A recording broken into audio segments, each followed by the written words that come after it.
station WDWL TV, broadcasting from Studio A, located on Grumpy Old Man Road. It's the Grumpy Old Man and the Grumpy Vulture Show, starring me, the Grumpy Old Man, and Take Your Bow. Alrighty, look at the camera. Okay. Breaking news. Sylvia strikes again. Yes, friends, just before airtime, I checked my emails, and I'm like, why do I have an all-state protection plan email?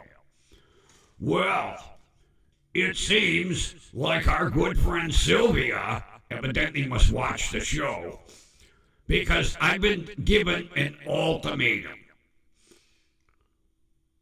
I had until October 28th, 2024 to do, get this, a check of the TV to make sure it is fully operational, and I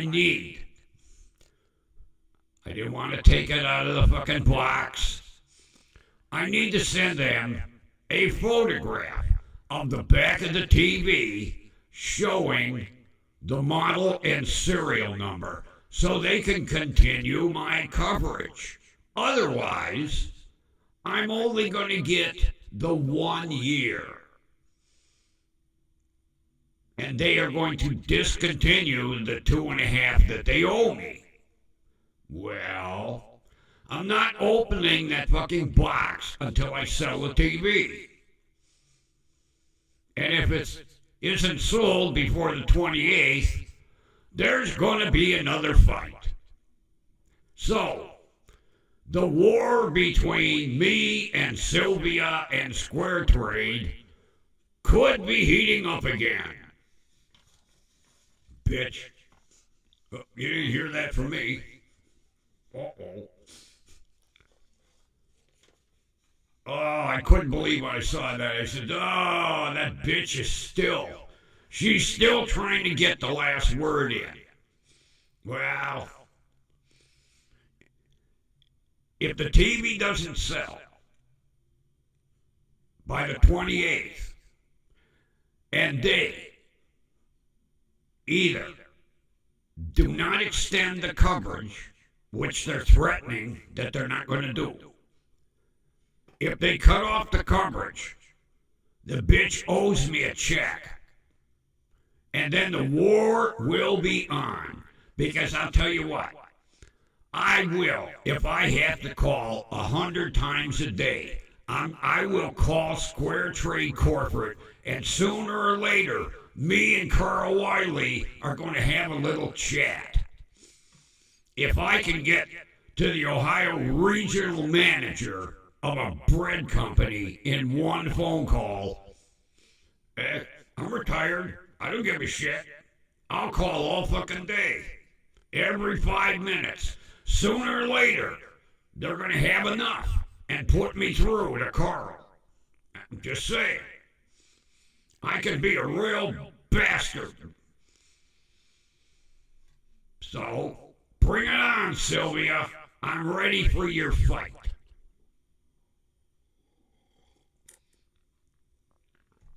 And if this is echoing, when I do the run back, I'm going to get a pair of tweezers and I'm going to pull out every root of my hair, because I did everything today.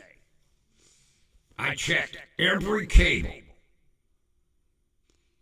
I disconnected the headphone amplifier. I'm running off the interface like I was before. There might have been feedback going through here. Also, I completely uninstalled Present. I did 2 reboots of my computer to make sure. Then I downloaded the newest version once again.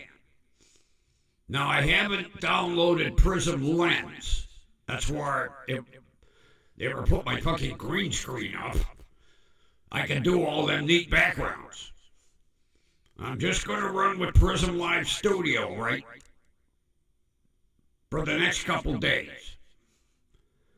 Because that early disconnection of the stream and everything, it didn't start until after I did the update. So evidently, the update might have been faulty or it didn't take 100%. I don't know. But that echo was driving me out of my fucking mind. And that's not a long drive, it's a short putt. Where's my lighter? Now that I have to introduce him again as my sidekick.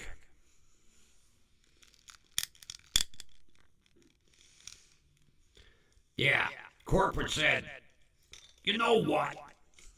We're going to go back to the way the show started. I said it didn't start with him being a sidekick. Of course, the CEO's like, you going to let me finish? I was like, well, okay. You're going to introduce him. Got it? Yeah. So, I hope the CEO is watching, prick. I mean, sir. I introduced him. I even pointed at him. I even made him look at the camera with both eyes. What more do you want? Next thing he'll want half the fucking show. Bad enough he's getting a corporate check for taking a fucking bow every night. Don't give me that stink eye. Just remember, I am the holder of the almighty zip tie. Just kidding. Not. Every time I pull the zip tie out, and if I don't put it back in the safe place, he steals it. Because he knows I got about 10,000 of these.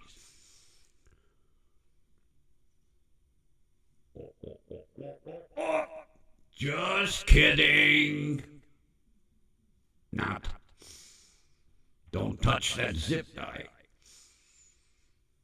As a matter of fact, I think I know where his hiding place is. I was a little too busy today to go through the storeroom of the studio when I was looking for a new cable that I had in there. And I was like, gee, in that corner, I think I see zip ties. There shouldn't be zip ties on the floor in the corner. I think I got the hiding spot.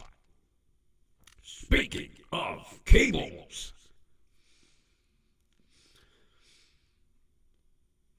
remember I was telling you about where I buy my cables? Well, here is brand X. Just a silver HDMI encased in hard rubber.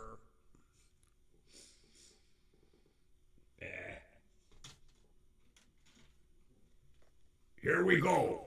Gator cable.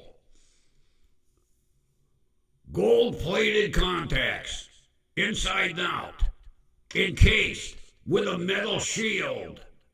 Look at that. Gator cable.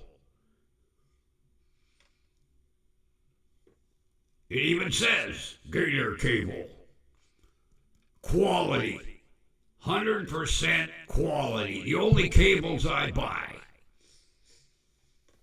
So, I showed you the cable, I promised. I actually remembered. I didn't have it written down. I walk in the studio, I was like, oh, I need cables. And the old crappy one that's in the brand X. was one that I had been using previously. So, that one was all wound up. Actually, it should have been tossed in the trash because I don't like reusing cables. I think I saved that one as a test cable if I'm doing something with one of my TV sets. But yeah, Gator Cable.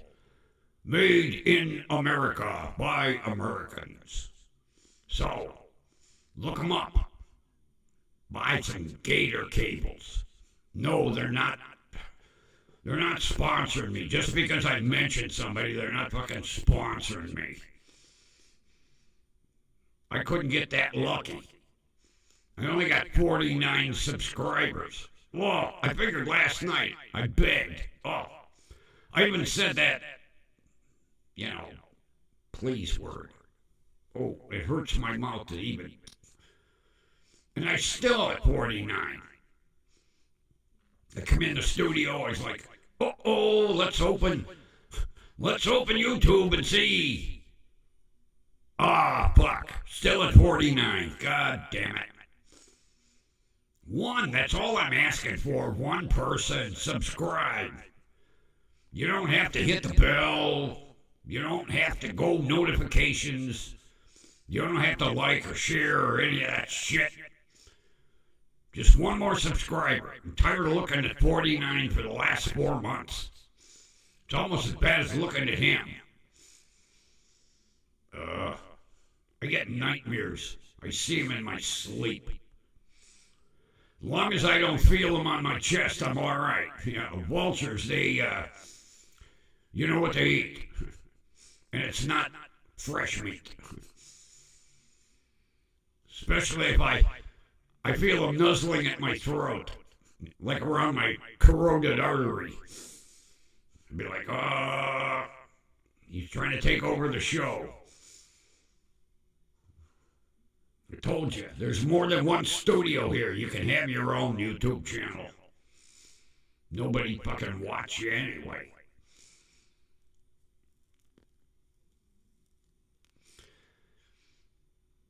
Yeah, I could not believe seeing that email. I didn't double take. I was like, All-State Protection Plan. What are they emailing me for? Then I opened it and read it. And then signed at the bottom, Sylvia. Well, Sylvia, if you want to fight some more, I got a lot of fight left in me. And you don't want me talking to Carl. I'll get through to him. I'll tell you, as I sit here, if I got a call every 5 minutes, sooner or later, they're going to give up and say, oh, God, put him through already. And then I'll tell Carl, you run a shitty asshole organization. You ever bother to check and see what's going on, or you just sitting in your ivory tower smoking a big cigar, driving a new Rolls Royce with my money? I keep saying it. I can't believe that man is so sheltered that he doesn't know what's going on underneath him. He can't believe all them fucking yes men going, oh, we're wonderful. Although, I'm sure he looks at is the bottom line.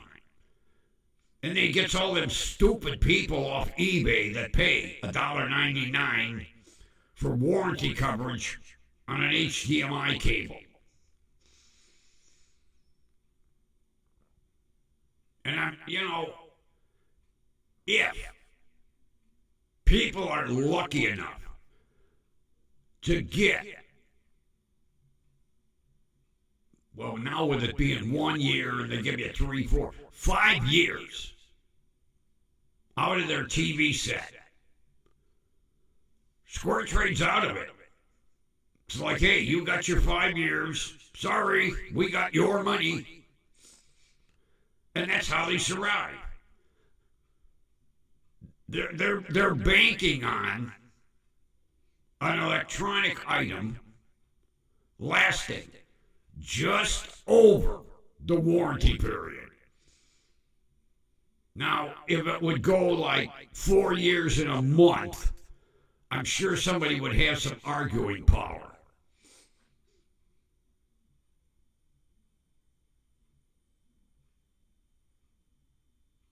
But Square Trade is, they're like, playing poker at Vegas. They keep bluffing. Okay. The TV's going to last. The TV's going to last outside of warranty. Warranty's up. What do you mean your TV died? Oh, sorry. We got your money, but you don't have a warranty. And then, how many people are going to be as persistent as I am? Not many. When I talked to my buddy and his wife, he told me he wouldn't bother.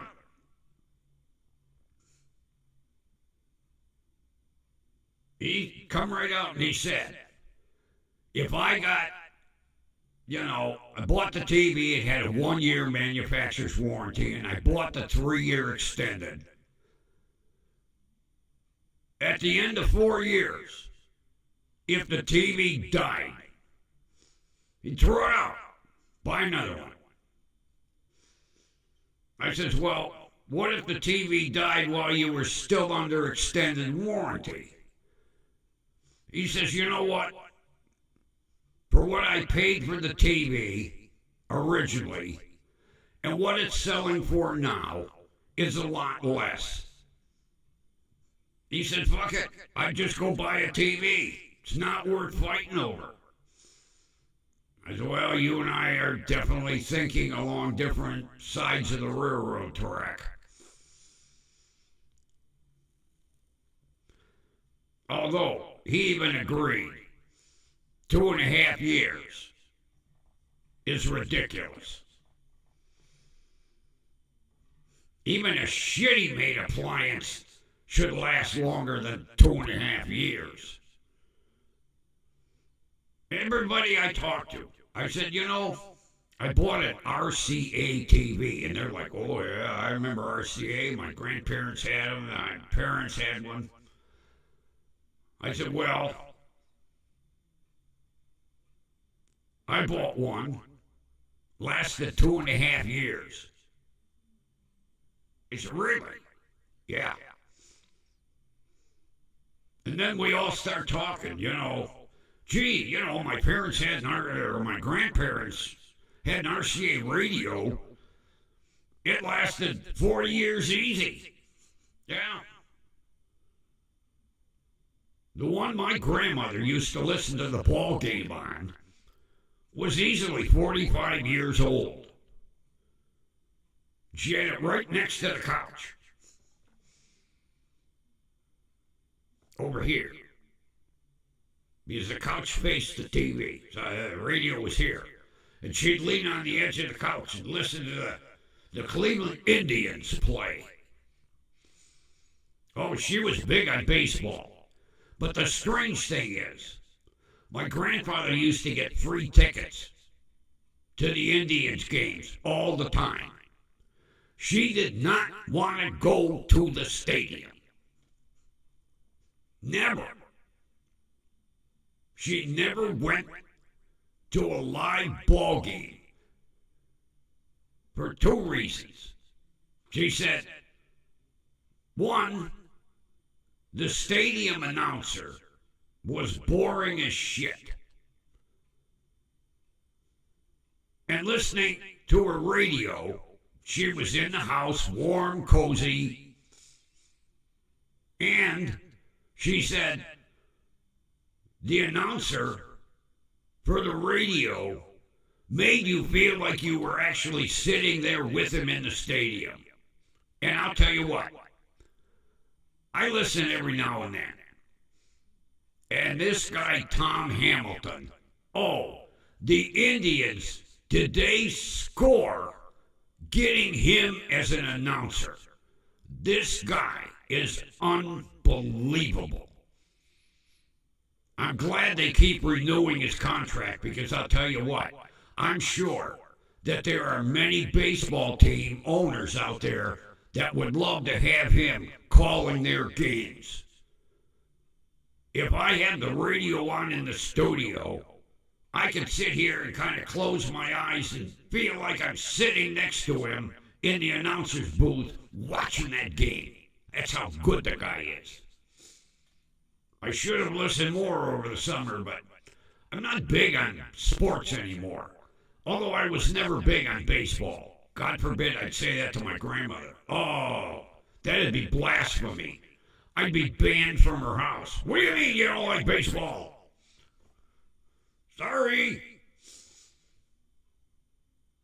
You better not even breathe loud around my grandmother if you're in the house when the game's on. Oh, she would warn everybody. You know, she'd tell Grandpa, you got anything to do? He'd be like, no. Are you sure? The game's coming on. My grandpa would be, yeah, I think I need to rearrange the shed, you know. Something in the garage I got to take care of. God forbid anybody would even be around her when the game's on.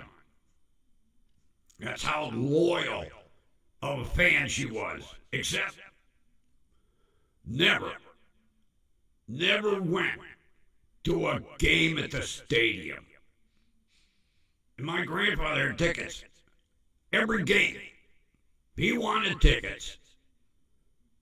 He called. He had a connection. The guy gave him free tickets. Because he'd ask me, hey, baseball game Friday night. You want to go? I was like 6, 7 years old. I'd be like, oh yeah. It wasn't so much to see the game. It was to eat. Because whatever they were selling in the stadium, Grandpa was buying it. The peanut man come by, hey, 2 of them over here. We'd finish our peanuts, you know. Popcorn guy come around, hey, 2 of them over here. Hot dog guy come around, hey, 4 of them over here. Whatever they were selling, except beer. Grandpa didn't drink at the stadium. He used to drink at home. He liked his Ballantine Ale and Hennessy Cognac. Yeah. That was his 2 drinks. Before Ballantine sold. Yeah, they sold out. First thing they did was cheapen the recipe, and the beer tastes like, as he used to put it, piss water in a bottle. But oh, he loved his Ballantine Ale.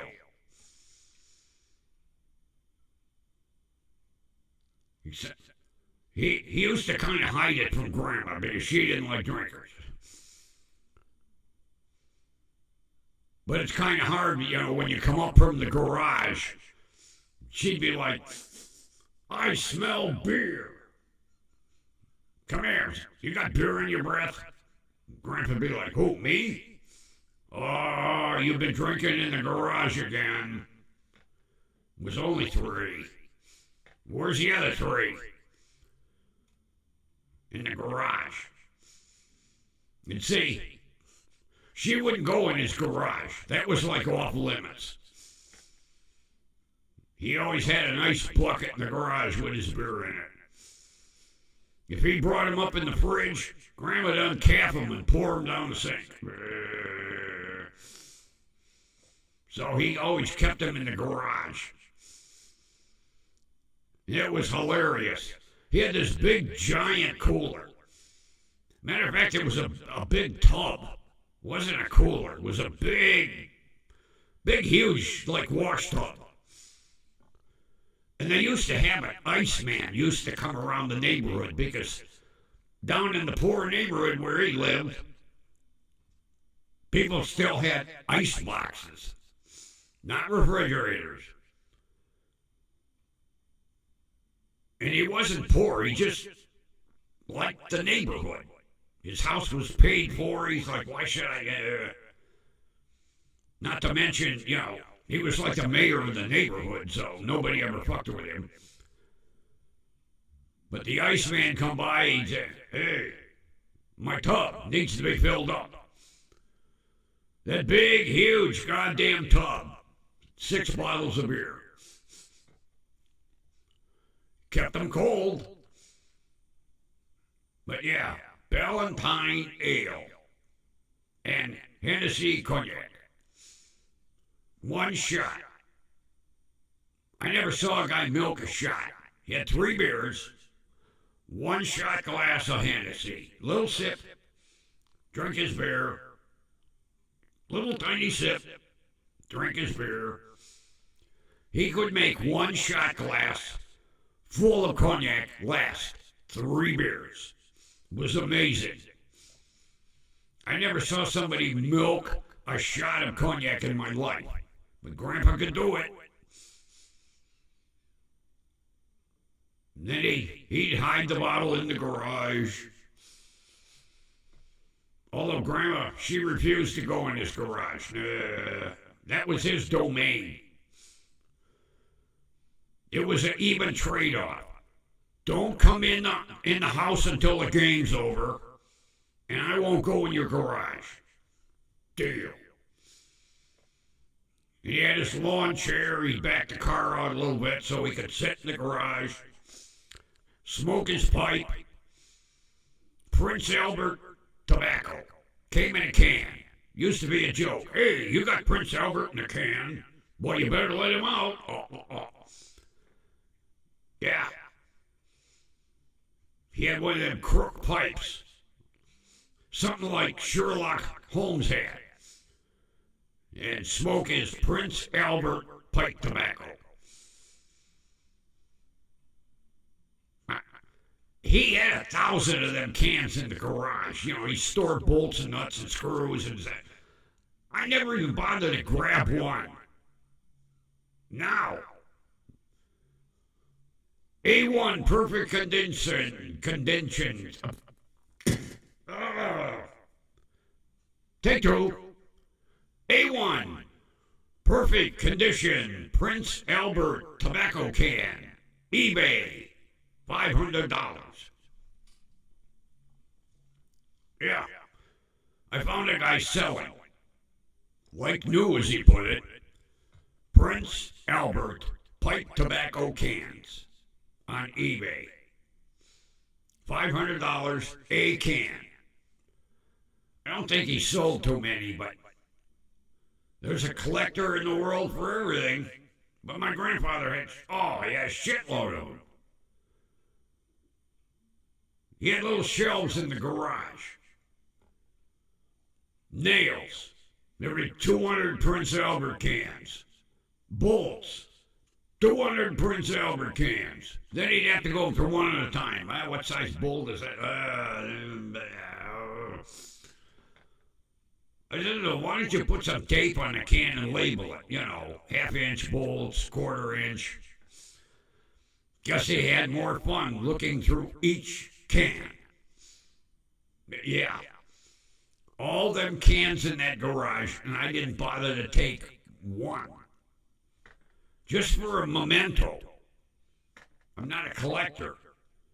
But that's what he smoked. Prince Albert tobacco. And it came in a can.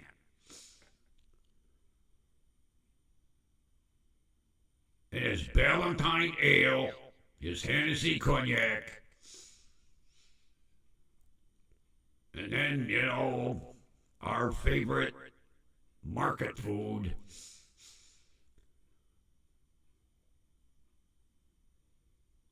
Three different places that sell lunch meat and fresh cheese. I inquired, you have Limburger? No. Why? Because you're the only person that has ever asked for it. Not to mention, it smells up the whole case of cheese. Oh, okay. So I made a call down to the cheese stand at the West Side Market. And I asked, by the way, do you happen to have Limburger cheese? Oh, yes, we do, sir. Really? Oh, yes. We still have people that buy it here. Oh. Really? People still buy it? Well, it's not as popular, it's not as popular as, American or Swiss. But, on Saturdays, yeah, we sell quite a bit. Oh. I guess I'll have to come down there. Oh, yes, sir. We have cheeses from all over the world. Okay, thank you. I was like, holy fuck. People still buy Limburger cheese. Ah, damn, I'm gonna have to make a trip to the market before the weather gets shitty. Go back to the bread stand, because I did find out that there is a bread stand. It's not Mary's. Mary sold out, retired. Go back to the bread stand. Get me a round rye. Go out to the fresh vegetable area, get me a big onion and some Limburger cheese. And then while I'm at it, some pepperoni and some smoked whitefish. And then come home, spread out the butcher paper on the table. Goddamn mouth don't want to work tonight. Spread out the butcher paper on the table, just like Grandpa used to. Pepperoni first, and some smoked whitefish, and slice the rye, slice the onion, and the Limburger. And see if I get the enjoyment that I got when I was young. Because I'm sure Limburger cheese hasn't changed in taste or smell. It's the only cheese on earth. Well, some blue cheese can get pretty nasty. I've smelled some nasty Stilton at times.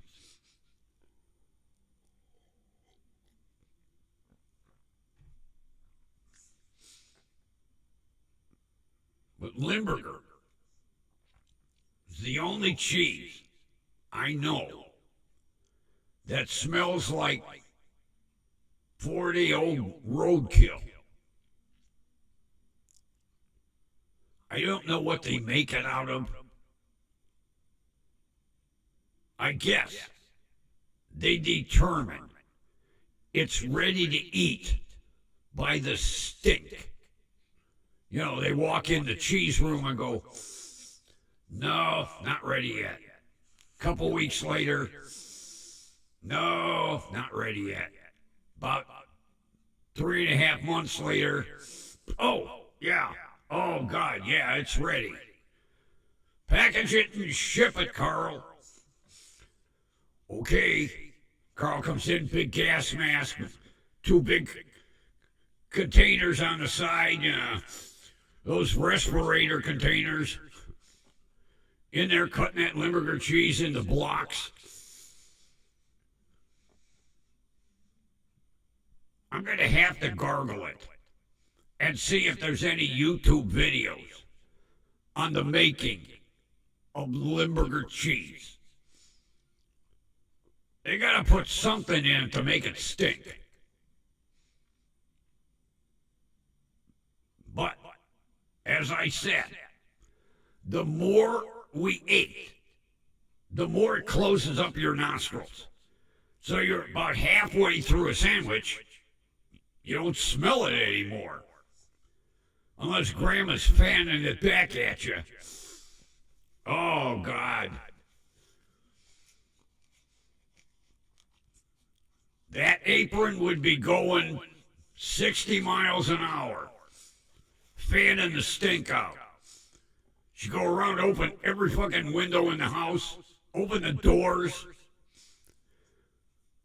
I swear if she could have cut an air vent in the roof, she'd have done that with a big blower fan. Turn the exhaust fan on, Charlie. They're eating Limburger down here again. Have an exhaust fan the size of a fan blade off a turboprop. Matter of fact, that's what she'd have.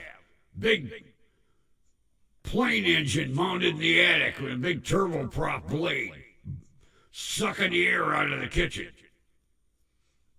Oh, she hated that every Saturday.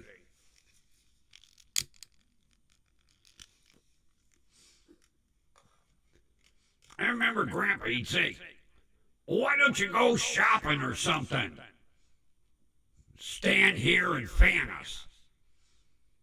She'd say, well, either way, the stink is going to be in the house, whether I have it now or whether I come home to it. So I'll get rid of it now. You heathens. Yeah. Because we refuse to use knives or forks or plates. You two heathens. And she'd be yelling at my grandfather, you're teaching him to be a heathen. I like eating with my fingers off a butcher paper. That's what they make nice forks, plates, spoons for. Eat with your fingers. What are you, natives? Well, we're not the only one to eat with their fingers, Grandma. I heard in some Middle East countries. Don't you start. You want me to smack you? No, I'm just saying. People eat with their hands. Not everybody uses a knife, fork, plate, spoon. Yeah, I'll never forget that. I remember hearing it in school. And I tried it one Saturday. You heathens, can't you use a knife and fork? In Grandma, in school, we learned that there's Middle Eastern countries that eat with their hands. Don't you start. She'd come up behind me. You want me to whack you? And Grandpa'd give her the stink eye. 'Cause I could do no wrong. He'd be there like, Grandma'd back away. Be like I had some contagious disease. She'd back away. 'Cause yeah, I could do no wrong. I was Grandpa's favorite. My sisters got the shitty end of the stick. Neither one of them even got to drive by the West Side Market.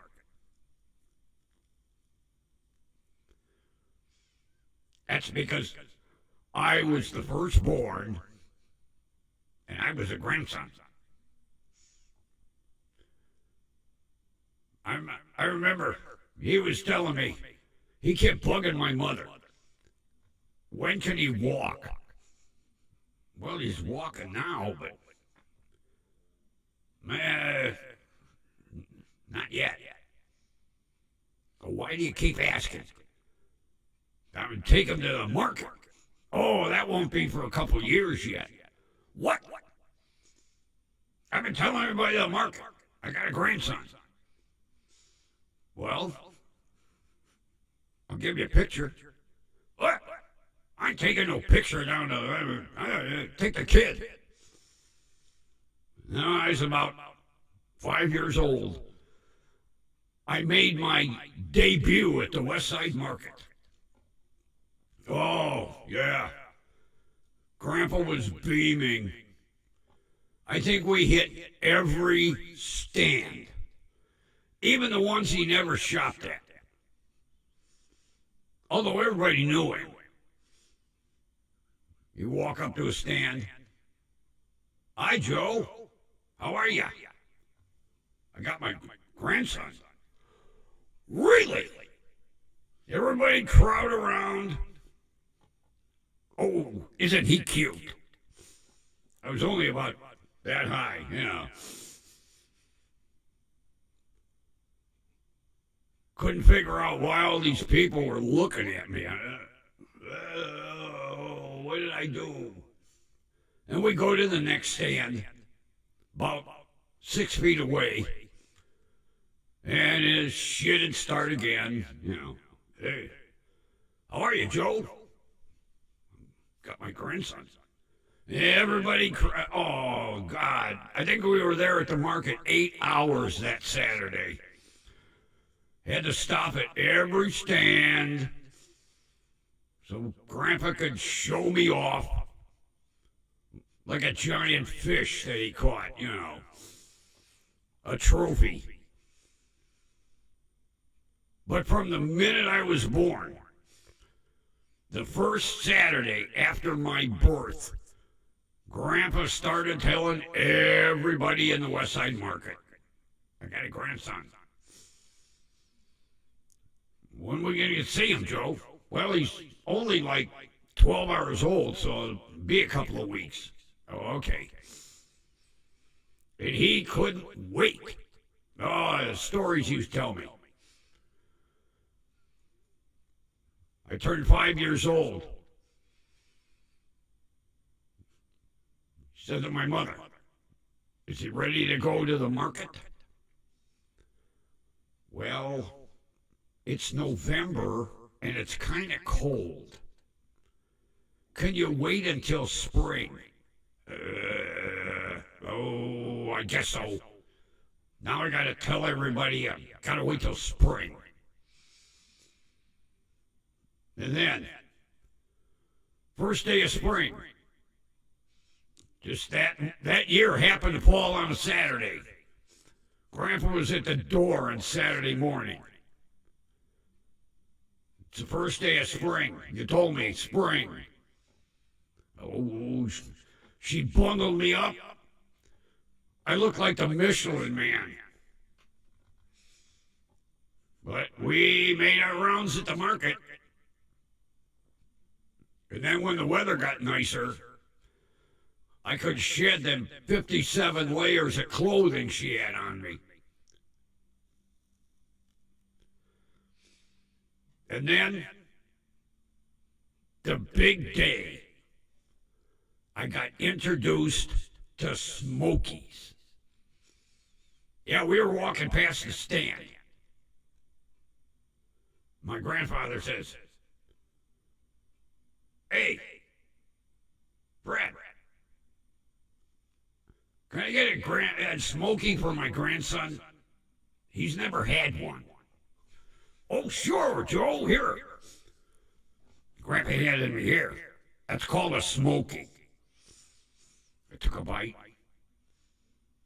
chewed it a couple of times, and went, oh, this is good. Took a couple more bites. Fred leaned over the counter. What do you think? Oh, I love them. I love them. They're delicious. I think he handed about 200 over the counter. Here, take these home. And every Saturday, I couldn't wait to hit the Smoky stand. As soon as he'd see us coming, here you go. Thank you. You want more? Come back. Yeah. It was an adventure every Saturday. Because when we would walk in, we would stop, and Grandpa had to see his buddy who ran the smoke shop / newsstand. And they jibber jabber. And then the tour would begin down through the market, getting all kinds of freebies. We didn't go outside much. I don't know why. We only went out for an onion. Then I found out years later, my aunt and uncle owned a vegetable stand. I don't know why Grandpa didn't buy no vegetables off of him. I got, to this day, an unanswered question. I had to find out by accident. See, we all resemble one another. This was after Grandpa took that long nap. I was wandering through the vegetable area. This guy calls me over. Hey, you look like Joe. Yeah? You're related to him? Well, yeah. I'm his grandson. Really? Oh, God. I went out there with about 700 pounds of vegetables that day. Then, every Saturday, I had to stop there. Otherwise, he'd be looking for it. Where were you last Saturday? Well, I forgot to come out here. What do you mean you forgot to come out here? Don't you like all them free vegetables I give you? Yeah. Well,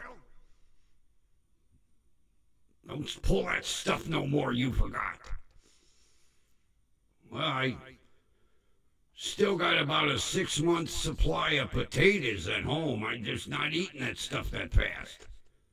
I'll cut it down. Instead of 50-pound bag, I'll give you 20. Okay, I'll be here. Yeah. I don't know why. Must have been some rift in the family. But yeah, all them times at the market. Here's a relative, owns a vegetable stand.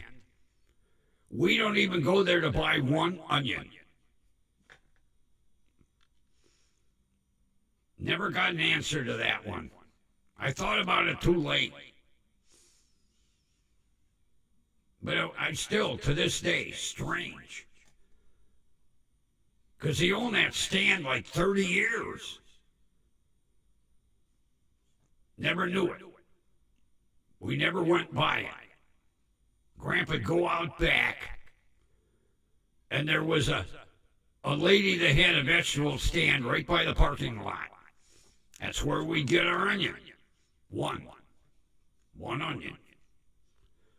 And she'd go through them. Oh, yeah. We'd no sooner come out from, doing our shopping inside. Here you go, Joe. Here's your onion. Yeah, always the most perfect onion on earth. I think she went through about 700 pounds of onions to find a perfect one. Here you go, Joe. Here's your onion. Thank you. How much? That's for you and your grandson, right? Yeah. On me. Every Saturday, a free onion. I'm starting to wonder whether he ever had to pay for the rye bread or the Limburger cheese either. All the free shit we used to get. I never saw money exchange hands. Here's your bread, Joe. Here's your smoked whitefish, Joe. Smokies, we already know about that stand. Here's your Limburger, Joe. I wrapped it in 57 layers of butcher paper for you. Good, thanks. We need it for the kitchen table. And God forbid we would get Limburger cheese on Grandma's. Oh, she always had to put a nice, fresh white tablecloth down. I think she wanted to catch us.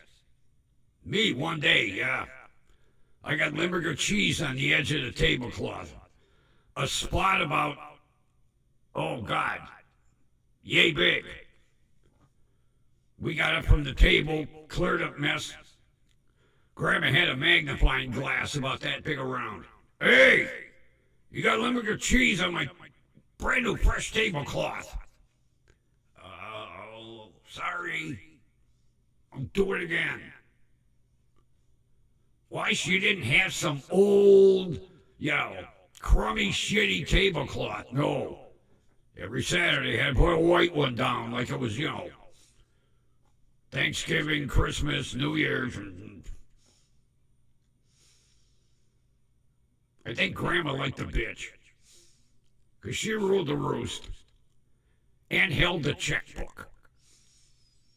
We've had that story before. I still have friends ask me, did they really buy cars that way? Yes.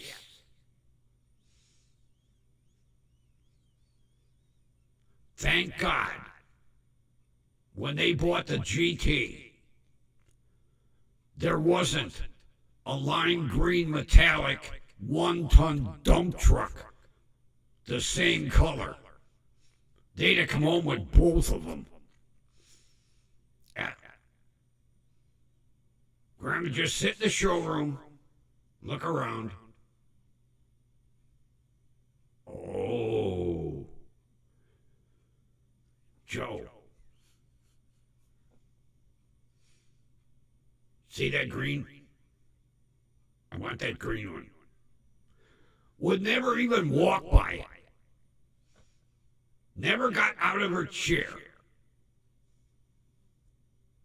See that green? I want that one. Okay.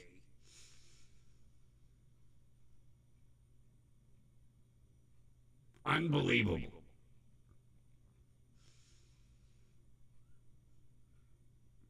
Come home with a Mustang GT.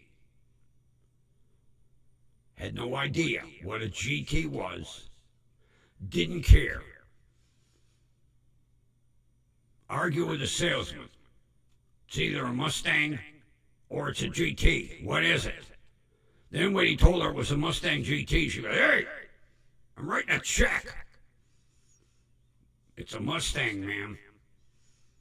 All right. Then she'd be with her ladies in the book club. They met in the church basement. Somebody'd say, gee, Mary, I hear you guys bought a new car. Yeah. It's lime green metallic. Oh, sounds nice. What is it? Well, the salesman kept calling it a GT. What's a GT, Mary? Well, it's really a Mustang. But the salesman kept calling it a GT. I gave him hell. I said, I'm writing a check. What is it? He said, well, it's a Mustang. So if you go out in the parking lot, Grandpa will be sitting there smoking his pipe in a lime green Mustang. And if there's more than one, look for the little center things on the wheels that say GT. Okay, Mary.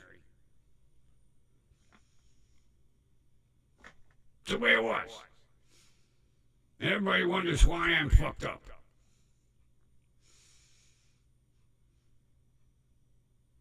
Like I say, if there happened to be a 1-ton dump truck that day and no other vehicle, metallic lime green, they'd have come home with it for the next 4 years because they bought a car like clockwork every 4 years. It was the same thing when they bought the 64. They had a metallic gold 64 Mustang. They just come out. Nobody even, well, Ford put on such an advertising campaign, you'd have to be, deaf and blind not to know. they were at the dealership that Grandma looked over. Joe, see that gold? Yeah. I want that car. I like that gold. Okay. That's the way they bought that car. First year for the Mustang. Nobody knew what it was, but it was metallic gold. And then when the salesman said it's a Mustang, Grandma was like, does that change the color? No. Good. I want that gold one. No test drive. Wouldn't even get up and look at it. I heard the story from Grandpa I don't know how many times. You want to take it for a ride, Mary? No. You want to see it? No. I can see it from here. It's metallic gold. Now quit fooling around. I'm going to write a check. Okay. Full sticker, plus tax, title, transfer, license plates. You walk over, tell her how much. She write a check, tear it out of the checkbook, and then play games with him. He go to reach for it. We take it home today? Yes. Here you go. I wish I had it videotaped. Because to this day, no one believes the way they bought a car. That was it. Never look at it. Just sit in the showroom in the chair, and if the color caught her eye, that was it. Because, see, it was the 4-year period. So they were going to buy a car if there was a color Grandma liked. If there wasn't, they'd come back in a week or so. And hopefully the showroom changed cars. Was like that when he had his Rambler Ambassador. The first time they went, nothing caught her eye. Second time they went, still nothing. Third time, Joe, I like that metallic blue one over in the corner. That one. You see it? Grandpa, look. Yeah.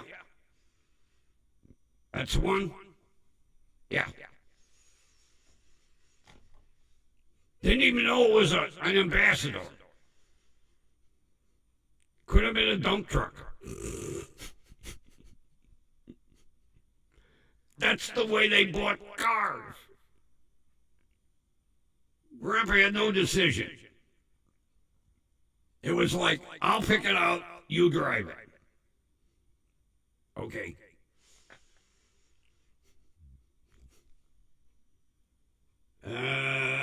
Nothing here, Joe. We'll come back next week. Okay.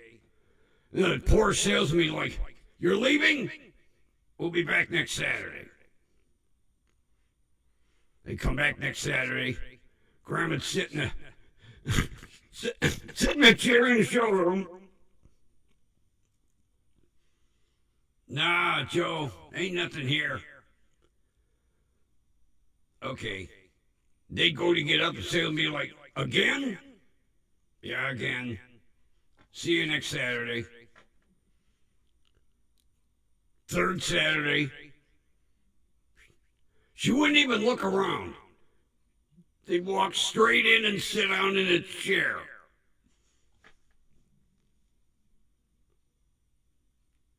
Oh. Joe, that blue one in the corner. You sure? Yeah, that one. Okay. Call the salesman over. We're buying a car. Which one, Joe? That blue one in the corner. Well, you want to go take a look at it? Grandma, I'm writing that check. Tell me how much. Well, you don't want to see it? I can see it from here. It's blue. I'm writing a check. We ain't got all day. Salesman would figure everything up, come back, give her the figure. She write the check. We take it home today? Okay, here's your check. And then they finally, once it was outside ready to go, saw what they bought. God forbid Grandpa didn't like it. Oh, gee, could you imagine driving something for 4 years that you couldn't stand? I guess he liked everything she picked out by the color. But the Ambassador, oh, God, it had every toy in the world. I loved that car. Seats that folded all the way back, turned into a bed. Yeah. And then when 4 years was up, Grandpa decided he wanted a Ford. He went to the Ford dealer. Because, see, no matter where he bought a car, he had a friend in the service department at the Ford dealer. And he would only let that guy touch his car to do oil changes, brake jobs, so on and so forth. Was the only rambler in a Ford dealership getting a brake job one day. So they finally decided, Grandpa said, can we buy a Ford this time, Mary? Well, yeah. They went to the Ford dealer. And luckily, first time, there was the metallic gold Mustang. Joe, I want that one. I could see Grandpa going, whew. I finally get my Ford in one shot. And they bought it.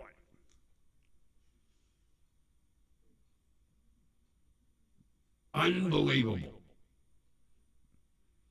But I'll tell you what. They were a couple that was inseparable. One couldn't say anything nasty about the other one. If one of her friends said, Joe was kind of, what? What are you saying about my husband?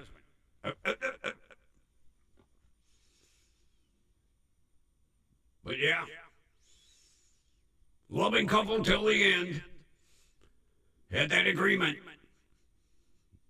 You pick the color, I drive the car.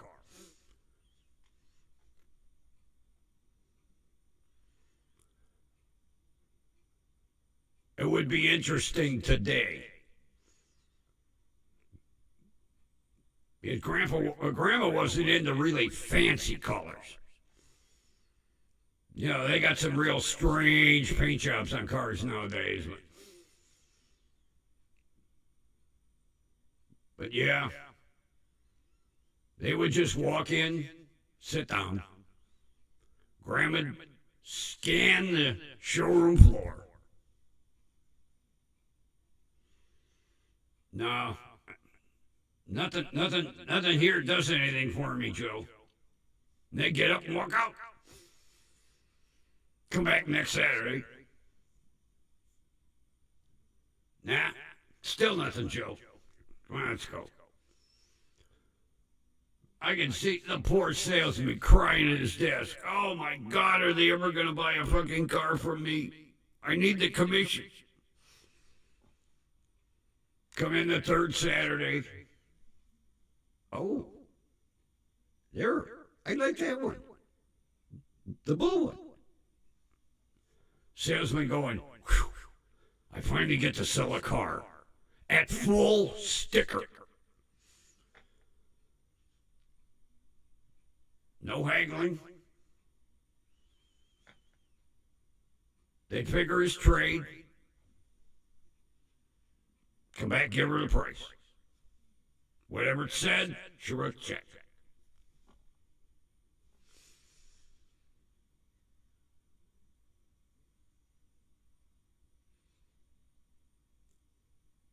It's just sad. I was never there to see it happen in person. But I've heard the story not only from friends. I actually was able to meet the salesman that sold him the Mustang GT. He happened to work for a dealership that used to be up the street. We had a Ford dealer about a stone's throw from here.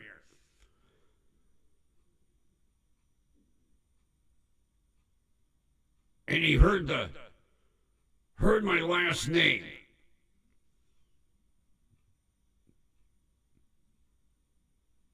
And he walked up and he said, "You ain't relation to Joe?" "Well, yeah, my grandfather." He said, "Oh, my God, I sold him." I said, "You've always been with Ford?" "Yeah." "I know what you sold him." "The GT." "Yes." And then he said, "Oh, did I piss your grandmother off?" "Yeah, I heard the story about 752,000 times. You call it a Mustang GT and you pissed her off." "Yeah." So I was able to verify with the salesman that sold them their last car before Grandpa passed. So I knew it was true. But I would have loved to have it on video. Every car purchase from the ambassador, right now. That way I could play it for people. "Oh, your grandparents didn't buy cars that way." "Eric, run the tape." And then they could see it. I wish I could have seen it. But at least I was able to verify it. So it's true. Yeah, he told me, "Your grandmother never got out of that chair. Sat down, looked around the showroom and went, 'That one.'" So, I know how they bought cars.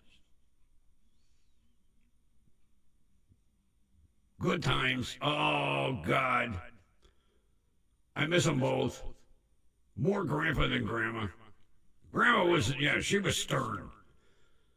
Grandpa, he let me get away with fucking murder. I could never do any wrong in that man's eyes. But yeah, Saturday mornings were fun.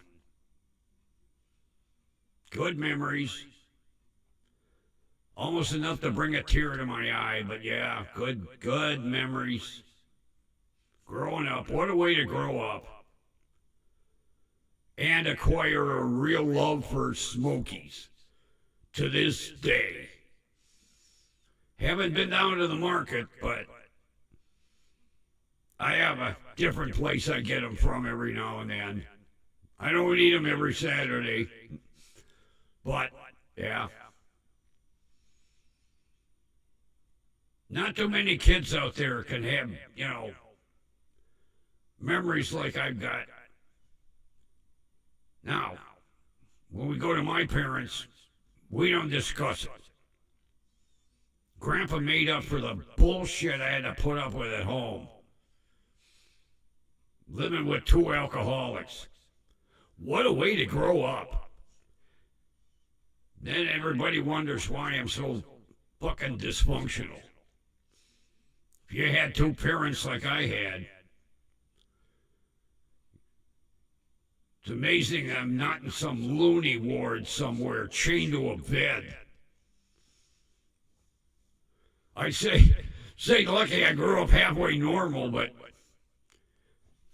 you see on camera what you're getting here. And with that, I think I'm going to call it an evening. Go make me some ham and Swiss on Schwabel's Jewish Rye. A fight that I won with one phone call. And fucking Sylvia still driving me fucking crazy. The bitch. See ya.